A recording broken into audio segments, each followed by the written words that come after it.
Welcome back to the Ancestral Findings podcast. Are you searching for the burial location of an ancestor and can't seem to find it?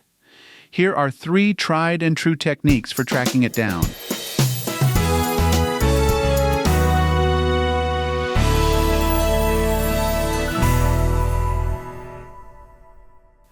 Discovering the burial location of your ancestors is an important part of genealogy.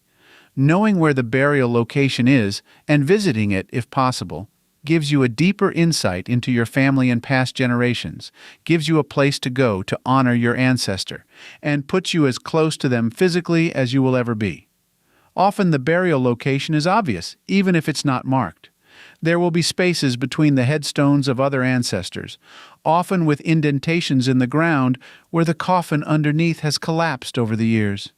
Family lore may have handed down the location. It can be easy to find, and often is. However, you will sometimes come across an ancestor whose burial location seems a complete mystery. This doesn't mean you can't find it. Here are 3 ways you can discover the hidden burial locations of your ancestors. Number 1. Look at the death certificate. Most death certificates list the method of disposal of the remains. If your ancestor was buried, the name of the cemetery in which they were buried will usually be included on the certificate, typically at the very bottom of it. Look over the death certificates of your ancestors. Examine them closely. You'll usually see the burial location. Once you find it, you can either go visit it in person or look it up on findagrave.com and see if there is a photo of it on the site. This is a commonly overlooked way of finding the burial location of an ancestor if you didn't previously know where it was. Number 2, check for an obituary. If you can't find a death certificate, such as if your ancestor died before his or her county or state started requiring the issuance of them, look in the old newspapers of the area to see if you can find an obituary. The time and place of the funeral, as well as the burial location, are often revealed in obituaries, even quite old ones. Once you have the name of the cemetery, finding the burial location is usually a simple matter. Many old newspapers are now online, both on free and membership genealogy websites like genealogybank.com, newspapers.com, and others.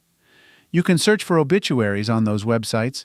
If the newspapers from your ancestors' area are not online, you can always go to the local historical society and see if they have records of old newspapers on microfilm. If you don't live close to the historical society, you can call them and see if they will do a lookup for you. Many of them will.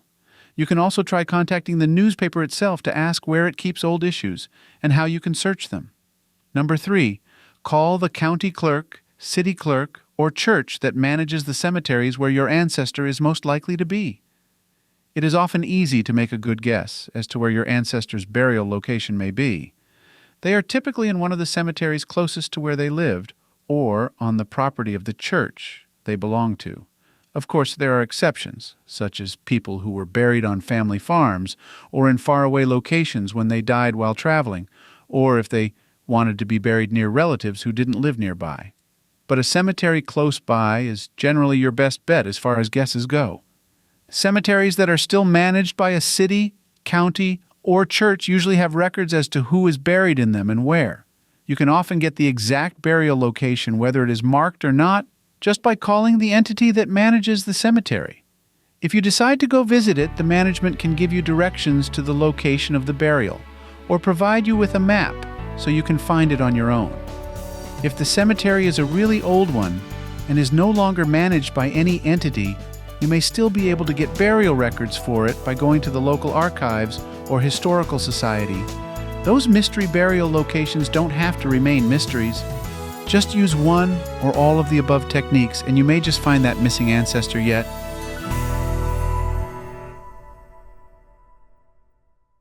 Thank you for joining us today on the Ancestral Findings podcast. For additional resources and exclusive treats, visit ancestralfindings.com. You can grab a complimentary genealogy ebook, benefit from a free lookup, and even participate in our weekly historical postcard giveaway. It's a treasure trove for every family history enthusiast. Your support by listening to the podcast genuinely means the world to me. If you want to support us in more ways, consider supporting us on Patreon or PayPal. Every contribution aids in delivering valuable content and continuing our free genealogy lookup service. From all of us at Ancestral Findings, thank you for being an integral part of our family history community since 1995. I hope you have a wonderful day, and as always, happy searching.